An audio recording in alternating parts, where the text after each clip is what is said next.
So in 2014, my wife and I got married, and it was an awesome journey that had started for both of us.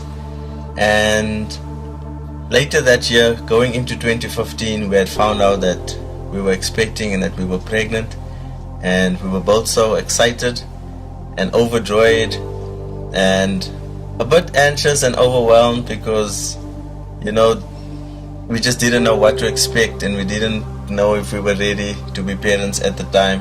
It was a great experience for us to actually just journey off to the gynecologist, and we went straight through to have an ultrasound done. She definitely confirmed that we were pregnant and that she could definitely see something on the ultrasound, which she described as a sac at that time.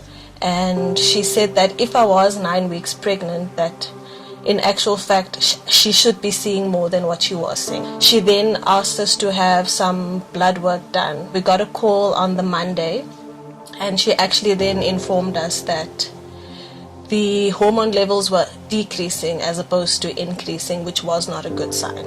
She was definitely sure that the pregnancy wouldn't last to term.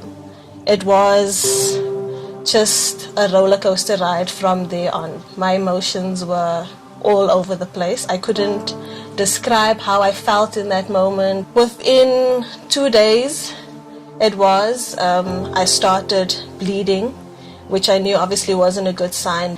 And that Wednesday morning, early hours of the morning, I started getting severe pains.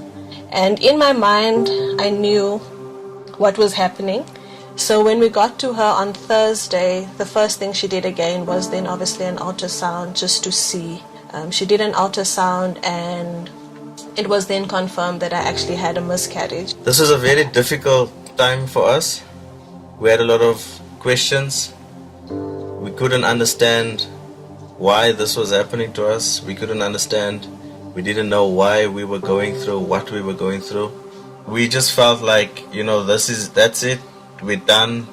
We weren't willing to go down that route again or to pursue having a baby again, because it just caused so much hurt. Last year at Imagine Conference, one of the guest speakers then came, and he then shared their testimony and their story with regards to they had a few miscarriages, and how he even felt as well, like, I'm done, that's it, I'm tired of this. But then when he spoke about how God had brought him through that, and that God has built his faith up, we started seeing that, we could overcome this.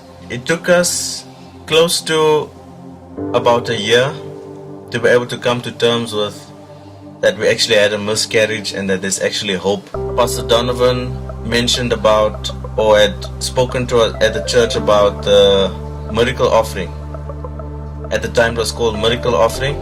We were praying about the amount that God wants us to give, because we didn't just want to give for the sake of giving.